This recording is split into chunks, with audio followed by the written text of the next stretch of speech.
நண்பர்களே, இந்த உலகம் தோன்றிய நாள் முதல் மனிதன் ஒரே விஷயத்தைத்தான் தேடி ஓடிக்கொண்டிருக்கிறான். அது உணவு இல்லை, அது உறக்கம் இல்லை, அது புகழும் இல்லை, அது பாதுகாப்பு. ஆனால் அந்த பாதுகாப்புக்கு மனிதன் வைத்த பெயர்தான் பணம். இயற்கை மனிதனை மண், நீர், தீ, காற்று, ஆகாயம் என்ற 5 கூறுகளால் உருவாக்கியது. ஆனால் மனிதன் தன் பயத்தால் 6வது கூறை உருவாக்கிக் கொண்டான். அதுதான் பணம். இன்று மனிதன் பணம் இல்லாமல் ஒரு நாளைக்கூட நிம்மதியாக கடக்க முடியாத நிலைக்கு வந்துவிட்டான். பணம் முக்கியமில்லை என்று சொல்வோர்கள் கூட பணம் இல்லாத நாளில்தான் அதன் மதிப்பை உணர்கிறார்கள். உண்மை என்னவென்றால், பணம் வாழ்க்கையின் இலக்கு அல்ல. ஆனால் வாழ்க்கையை ஓட்டும் சக்தி பணத்திற்கு தான் உள்ளது. மாயையின் முதல் முகம். ஒரு ஊரில் ஒரு பெரிய மேடை அமைக்கப்பட்டது. ஒரு பெரிய அறிஞர் பேசினார். பணம் மனிதனை அழிக்கிறது. பணம் மனிதனை மாற்றுகிறது. பணம் ஒரு மாயை. மக்கள் கைதட்டினார்கள். எவ்வளவு பெரிய ஞானம் என்று புகழ்ந்தார்கள். ஆனால் அந்த மேடை, அந்த ஒலி அமைப்பு, அந்த விளக்குகள் அனைத்தும் பணத்தால் தான் வந்தது. அந்த அறிஞரும் அன்றைய இரவு ஒரு நல்ல ஹோட்டலில்தான் தங்கினார். இதுதான் மாயையின் நிழல். பணம் வேண்டாம் என்று சொல்வோர் பணத்தின் பாதுகாப்புக்குள் இருந்தே அந்த வார்த்தைகளை பேசுகிறார்கள். இந்த முரணை யார் புரிந்து கொள்கிறார்களோ அவர்கள்தான் வாழ்க்கையில் தெளிவாக வாழ்கிறார்கள். பணம் கிடைப்பது சிரமமா? இன்றைய காலத்தில் பணம் சம்பாதிப்பது முன்பை போல சிரமமல்ல. ஒரு கைபேசி, ஒரு திறமை, சிறிதளவு முயற்சி. இதில் எதுவும் இல்லை என்றால் கூட கூலி வேலை இருக்கிறது. ஆனால் ஏன் பலர் ஏழையாகவே இருக்கிறார்கள்? ஏனென்றால் அவர்களுக்கு பணத்தை சேமிக்கத் தெரியவில்லை. சம்பாதிப்பதை அனைவரும் செய்கிறார்கள். ஆனால் சேமிப்பதை மிகக் குறைவானவர்கள்தான் செய்கிறார்கள். அறிவு, செல்வம், ரகசியம். நம் முன்னோர்கள் ஒரு விஷயத்தை உருவங்களில் சொல்லி வைத்தார்கள். அறிவு அமர்ந்திருக்கும், செல்வம் நிற்கும். அறிவு மெதுவாக வரும், ஆனால் வந்தால் நிலைத்திருக்கும். செல்வம் வேகமாக வரும், ஆனால் கவனிக்கவில்லை என்றால் வேகமாக போய்விடும். அறிவு உள்ளவன் செல்வத்தை கட்டுப்படுத்துவான். அறிவு இல்லாதவன் செல்வத்தின் அடிமையாகி விடுவான். கதையின் மையம் பணம் நல்லது இல்லை, பணம் கெட்டதும் இல்லை. பணத்தை எப்படி கையாள்கிறோம் அதுதான் முக்கியம். கத்தி ஒருவனின் கையில் ஆயுதம், மற்றொருவனின் கையில் கருவி. அதேபோல பணம் ஞானியின் கையில் பாதுகாப்பு, முட்டாளின் கையில் அழிவு. இறுதி உண்மை நண்பர்களே, பணத்தின் பின்னால் குருடாக ஓட வேண்டாம். ஆனால் பணத்தை அலட்சியமாகவும் பார்க்க வேண்டாம். பணம் ஒரு நிழல் போல. நீங்கள் அதை துரத்தினால் அது ஓடும். நீங்கள் உங்களை வளர்த்து கொண்டால் அது உங்களை தொடரும். வாழ்க்கையில் முன்னேற பணம் தேவையே, ஆனால் அதைவிட பண அறிவு முக்கியம். விதை, தானிய கதை. பணத்தின் உண்மையான பாடம். ஒரு சிறிய கிராமத்தில் 2 விவசாயிகள் வாழ்ந்து வந்தார்கள். ஒருவரிடம் பெரிய நிலம் இருந்தது, மற்றொருவரிடம் சிறிய நிலம் மட்டுமே இருந்தது. பெரிய நிலம் வைத்திருந்த விவசாயிக்கு ஒவ்வொரு பருவத்திலும் நிறைய தானியம் கிடைத்தது. ஆனால் அவனுக்கு ஒரு பெரிய குறை இருந்தது. தானியத்தின் மதிப்பு அவனுக்கு தெரியவில்லை. அவன் அறுவடை செய்த தானியத்தை கவனமின்றி கையாண்டான், வீணாக்கினான். அதிகமாக விற்று அதிகமாக செலவழித்தான். அடுத்த பருவத்துக்காக ஒரு விதையைக் கூட ஒதுக்கி வைக்கவில்லை. சிறிய நிலம், பெரிய அறிவு. ஆனால் சிறிய நிலம் வைத்திருந்த மற்றொரு விவசாயி வேறு. அவனுக்கு கிடைத்த தானியம் குறைவு. ஆனால் அவனுக்கு ஒவ்வொரு விதையின் மதிப்பும் தெரிந்தது. அவன் தானியத்தை பிரித்தான். ஒரு பகுதியை உணவுக்கு, ஒரு பகுதியை விற்பனைக்கு, முக்கியமாக ஒரு பகுதியை விதையாக சேமித்தான். அவன் மெதுவாக வளர்ந்தான், ஆனால் உறுதியாக. ஏழ்மையின் வெளிப்பாடு. ஒருநாள் பெரிய நிலம் வைத்திருந்த விவசாயியின் வீட்டிற்கு திருவிழா வந்தது. உறவினர்கள் வந்தார்கள், விருந்தினர்கள் வந்தார்கள். விருந்துக்கு அரிசி தேவைப்பட்டது. ஆனால் அவனிடம் அந்த நேரத்தில் போதுமான தானியம் இல்லை. ஏன்? நிறைய விளைந்தும் அதை சேமிக்கத் தெரியாததால். அவன் யாரிடம் சென்றான் தெரியுமா? சிறிய நிலம் வைத்திருந்த விவசாயியிடம். ஒரு மூட்டை தானியம் கொடு, அடுத்த அறுவடைக்கு திருப்பித் தருகிறேன் என்றான். உண்மையின் சோதனை. நாட்கள் கடந்தன. அறுவடை முடிந்தது. ஆனால் தானியம் திரும்ப வரவில்லை. சிறிய நிலம் வைத்திருந்த விவசாயி கேட்டபோது பெரிய நிலம் வைத்திருந்தவன் சொன்னான், என்னிடம் இவ்வளவு பெரிய நிலம் இருக்கிறது. நான் ஏன் உன்னிடம் தானியம் வாங்க வேண்டும்? கிராம மக்கள் யாரும் சிறிய விவசாயியை நம்பவில்லை. அவன் கடைசியில் கிராம தலைவரிடம் சென்றான். தலைவரின் தீர்ப்பு. தலைவர் இருவரையும் அழைத்தார். இருவருக்கும் ஒரே அளவு விதைகளை கொடுத்தார். இந்த விதைகளை நாளை விதைக்காமல் என்ன செய்கிறீர்கள் என்று எனக்கு சொல்லுங்கள் என்றார்.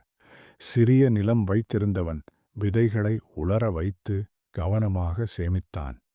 பெரிய நிலம் வைத்திருந்தவன் இது என்ன பெரிய விஷயம் என்று அவற்றை குழந்தைகளுக்கு கொடுத்து விளையாட விட்டான். அடுத்த நாள் தலைவர் சொன்னார், எந்த பொருளின் மதிப்பு தெரியாதவனிடம் அது எவ்வளவு இருந்தாலும் அழிந்துதான் போகும். கதையின் உண்மை அர்த்தம். தானியம் என்பது வருமானம், விதை என்பது சேமிப்பு. சேமிப்பவன்தான் உண்மையான பணக்காரன். நிறைய பணம் சம்பாதிப்பவன் பணக்காரன் அல்ல. நண்பர்களே, இந்த உலகத்தில் மனிதன் பயன்படுத்தும் மிக சக்தி வாய்ந்த ஒன்று இருக்கிறது. அது தீ. தீ இல்லாமல் வீடு இல்லை, உணவு இல்லை, ஒளி இல்லை. அதே தீ கவனமின்றி விட்டால் வீட்டையும் அழிக்கும், உயிரையும் எடுத்துக்கொள்ளும். தீ நல்லதா, தீ கெட்டதா? இல்லை. தீ என்பது ஒரு சக்தி. அதை எப்படி பயன்படுத்துகிறோம் அதுதான் முக்கியம். விளக்கு, கட்டுப்பட்ட தீ. ஒரு சிறிய விளக்கை நினைத்து பாருங்கள். அதில் தீ இருக்கிறது. அது எரிகிறது, ஆனால் அழிக்கவில்லை. ஏன்? எண்ணெய் அளவோடு, திரி கட்டுப்பாட்டோடு, விளக்கு பாதுகாப்போடு. அந்த தீ ஒளி தருகிறது, வழிகாட்டுகிறது, அமைதி தருகிறது. இதுதான் பணத்தின் சரியான வடிவம். கட்டுப்பாடில்லாத தீ. இப்போது அதே தீயை ஒரு காட்டில் விடுங்கள். அது எல்லாவற்றையும் சுடும், அழிக்கும். பின்னால் சாம்பல் மட்டுமே இருக்கும். இதுதான் கட்டுப்பாடில்லாத பணம். ஆடம்பரம், ஆசை, கடன், ஓட்டி இவையெல்லாம் பணத்தை அழிவாக மாற்றுகின்றன. அறிவு என்பது விளக்கு. ஒரு விளக்கில் தீ மட்டும் போதாது. அறிவு இல்லாமல் பணம் கிடைத்தால் அது காட்டுத் தீயாகும். அறிவுடன் பணம் இருந்தால் அது வாழ்க்கையை ஒளிர வைக்கும் விளக்கு. 2 மனிதர்கள். ஒரு மனிதனிடம் நிறைய பணம் இருந்தது, ஆனால் கட்டுப்பாடு இல்லை. அவன் வாழ்க்கை பளிச்சென்றது போலத் தோன்றியது, ஆனால் உள்ளே எரிந்து கொண்டிருந்தது. மற்றொரு மனிதனிடம் குறைவான பணம், ஆனால் கட்டுப்பாடு இருந்தது. அவன் வாழ்க்கை அமைதியாக இருந்தது, ஆனால் தொடர்ந்து ஒளிர்ந்தது. யார் உண்மையில் பணக்காரன்? உவமையின் உண்மை. பணம் என்பது தீ, அறிவு மற்றும் கட்டுப்பாடு சேர்ந்தது விளக்கு. பணம் இல்லாமல் வாழ்க்கை இருட்டு. ஆனால் பணத்தை கட்டுப்படுத்த தெரியவில்லை என்றால் அதே பணம் உங்கள் வாழ்க்கையையே சுட்டுவிடும். நண்பர்களே, பணத்தை பார்த்து பயப்பட வேண்டாம். அதை அலட்சியப்படுத்தவும் வேண்டாம். அதை விளக்காக மாற்ற கற்றுக்கொள்ளுங்கள். அப்பொழுது உங்கள் வாழ்க்கை எரியாது, ஒளிரும். பணத்தை சேமிக்க 7 ரகசியங்கள். 1. ஆடம்பர செலவுகளை நிறுத்துங்கள். மற்றவர்களுக்கு காட்ட வேண்டும் என்பதற்காக வாங்கும் பொருட்கள் உங்களை மெதுவாக ஏழையாக மாற்றும். இன்றைய காலத்தில் பலர் பணம் செலவழிப்பது தேவைக்காக அல்ல, காட்டுவதற்காக. என்னிடம் கார் இருக்கணும், என்னிடம் லேட்டஸ்ட் மொபைல் இருக்கணும், நான் குறைவானவன் மாதிரி தெரியக்கூடாது. இந்த எண்ணங்கள்தான் நம்மை தேவையில்லாத செலவுகளுக்குள் தள்ளுகிறது. ஒரு விலை உயர்ந்த கார் உங்களுக்கு லாபம் தருமா? இல்லை. அது உங்களை பெட்ரோல், சர்வீஸ், இஎம்ஐ, இன்சூரன்ஸ் என்று தொடர்ச்சியாக செலவு செய்ய வைக்கும். ஆடம்பரம் என்பது தற்கால சந்தோஷம். சேமிப்பு என்பது நிரந்தர பாதுகாப்பு. உண்மையான பணக்காரன் தன் பணத்தை காட்ட மாட்டான். அவன் அதை வளர வைப்பான். 2. சலுகை என்ற மாயையில் சிக்காதீர்கள். தேவையில்லாத பொருள் தள்ளுபடியில் கிடைத்தாலும் அது இன்னும் வீண்தான். 50% off, buy one get one free, today only offer. இந்த வார்த்தைகள் நம்மை கட்டுப்பாடின்றி செலவழிக்க வைக்கின்றன. நம்மிடம் ஏற்கனவே 3 கடிகாரங்கள் இருக்கும், ஆனால் சலுகை என்றால் 4வது வாங்கி விடுகிறோம். இங்கே நீங்கள் லாபம் பார்க்கவில்லை, நிறுவனம்தான் லாபம் பார்க்கிறது. தேவையில்லாத பொருளுக்கு ₹1 செலவிட்டாலும் அது நஷ்டமே. சலுகை உங்களுக்கு சேமிப்பு அல்ல, அது நிறுவனத்தின் வியாபார யுக்தி. 3 கடனை வாழ்க்கையாக மாற்றாதீர்கள். இன்றைய சந்தோஷம் நாளைய அடிமைத்தனம். இன்றைய உலகில் கடன் என்பது மிகவும் சாதாரணமாகிவிட்டது. Credit card, EMI, personal loan. இப்போ வாங்கலாம், அப்பிறகு கட்டலாம். ஆனால் உண்மை என்ன? நீங்கள் வரப்போகும் பணத்தை இன்றே செலவழிக்கிறீர்கள். அந்த பணம் இன்னும் உங்களிடம் இல்லை. ஆனால் அதற்கான வட்டி மட்டும் நிச்சயம். பலர் சொல்வார்கள், கடன் வாங்கி சொத்து வாங்கினால் லாபம். ஆனால் அவர்கள் கணக்கில் போட மறப்பது வட்டி பிளஸ் மன அழுத்தம், பிரன் நேர இழப்பு. கடன் என்பது பணக்காரனாகும் பாதை அல்ல. அது அடிமைத்தனத்தின் ஆரம்பம்.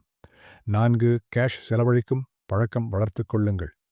பணம் கைமாற்றமாகும் போது மனதில் வலி வரும். அதுதான் கட்டுப்பாடு. இன்றைக்கு பெரும்பாலான செலவுகள் மொபைல் மூலம் நடக்கிறது. Scan and pay, UPI, wallet. இதில் ஒரு பெரிய பிரச்சனை இருக்கிறது. பணம் போனது நமக்கு மனதில் தெரியவே இல்லை. ஆனால் கேஷ் எடுத்துச் செலுத்தும்போது நமக்கு தோன்றும், ஐயோ, இவ்வளவு பணம் போகுதே. அந்த வலி நம்மை மீண்டும் செலவு செய்ய யோசிக்க வைக்கிறது. கேஷ் என்பது அவேர்னஸ், டிஜிட்டல் என்பது கேர்லெஸ்னஸ். அதனால முக்கியம் இல்லாத செலவுகளுக்கு கேஷ் பயன்படுத்தும் பழக்கம் உங்களை சேமிப்புக்கு கொண்டு வரும். 5 உணர்ச்சியில் வாங்காதீர்கள். பிடித்தது என்பது வேறு, தேவை என்பது வேறு. ஒரு பொருள் நமக்கு பிடித்திருக்கலாம், அதனால் அது நமக்கு தேவை என்ற அர்த்தம் இல்லை. பலர் செய்வது என்ன? இதை பார்த்ததும் ரொம்ப பிடிச்சிடுச்சு, இந்த ஆஃபர் மிஸ் ஆகக்கூடாது, உடனே வாங்கி விடுகிறார்கள். 2 நாட்களுக்கு பிறகு அதே பொருள் அலமாரியில் தூங்கும். உணர்ச்சியில் எடுத்த முடிவுகள் பணத்தில் எப்போதும் தவறாக முடியும். 24 மணி நேர விதி. ஒரு பொருள் வாங்க ஆசை வந்தால் ஒரு நாள் காத்திருங்கள். அடுத்த நாளும் தேவை என்றால் அப்போ வாங்குங்கள். 6 ஆசைகளை கட்டுப்படுத்துங்கள். ஆசைதான் பணவீக்கத்தின் அடிப்படை காரணம். இன்றைய காலத்தில் ஒரு ஃபோன் 10,000 ரூபாய்க்கும் கிடைக்கும். அதே நேரத்தில் 2 லட்சம் ரூபாய்க்கும் கிடைக்கும். வித்தியாசம் என்ன? தேவையா? இல்லை, ஆசை. ஆசைகள் அதிகரிக்கிற அளவுக்கு நம்முடைய செலவுகளும் அதிகரிக்கிறது. ஆசைகளே பணவீக்கத்தை உருவாக்குகின்றன. நிறுவனங்களுக்கு தெரியும், மக்கள் ஆசையை ஒருபோதும் நிறுத்த மாட்டார்கள் என்று. அதனால்தான் ஒவ்வொரு வருடமும் புதிய மாடல், புதிய டிசைன், புதிய ஆசை. ஆசைகளை கட்டுப்படுத்தியவன் பணத்தை கட்டுப்படுத்துகிறான். 7 சிறிது சிறிதாக சேமிக்கத் தொடங்குங்கள். துளித்துளியாக பெருங்கடல். என்னிடம் சேமிக்க எதுவும் இல்லை என்று பலர் சொல்வார்கள். ஆனால் உண்மை என்ன? சேமிப்பு என்பது அளவல்ல, பழக்கம். ஒரு நாளைக்கு 50 ரூபாய், 100 ரூபாய், 200 ரூபாய். இது ஒன்றும் பெரிய தொகை இல்லை. ஆனால் இதை தொடர்ந்து செய்தால் ஒரு வருடத்தில் நீங்களே ஆச்சரியப்படுவீர்கள். சேமிப்பு ஒரு நாள் பெரிய பணமாக மாறும். சிறிதாக ஆரம்பித்தவன்தான் நாளை பெரிய பணக்காரன். நண்பர்களே, பணம் சம்பாதிப்பது முக்கியம். ஆனால் பணத்தை காப்பாற்றுவது அதைவிட முக்கியம். சேமிப்பு என்பது ஏழைகளுக்கான பழக்கம் அல்ல, அது பணக்காரர்களின் இரகசியம். இன்றே தொடங்குங்கள். சிறிதாக தொடங்குங்கள். ஆனால் நிறுத்தாதீர்கள். பணம் உங்களுக்காக வேலை செய்யும் நாள் உங்கள் வாழ்க்கை மாறும். இறுதி செய்தி. நண்பர்களே, நீங்கள் பணத்தின் பின்னால் ஓட வேண்டாம். பணத்தை உங்களுக்காக வேலை செய்ய வையுங்கள். சேமிப்பு என்பது தியாகம் அல்ல, அது எதிர்காலத்திற்கான பாதுகாப்பு. பணம் இருக்கும் போது அதன் மதிப்பு தெரியாது. தேவைப்படும் நேரத்தில் அது காப்பாற்றும் போது அதன் உண்மை அர்த்தம் புரியும். இந்த கதை உங்களுக்கு பிடித்திருந்தால் லைக் செய்யுங்கள், சப்ஸ்கிரைப் செய்யுங்கள். விரைவில் இன்னொரு வாழ்க்கையை மாற்றும் கதையுடன் சந்திப்போம். அதுவரை உங்கள் நலனில் அக்கறை கொள்ளுங்கள். நன்றி.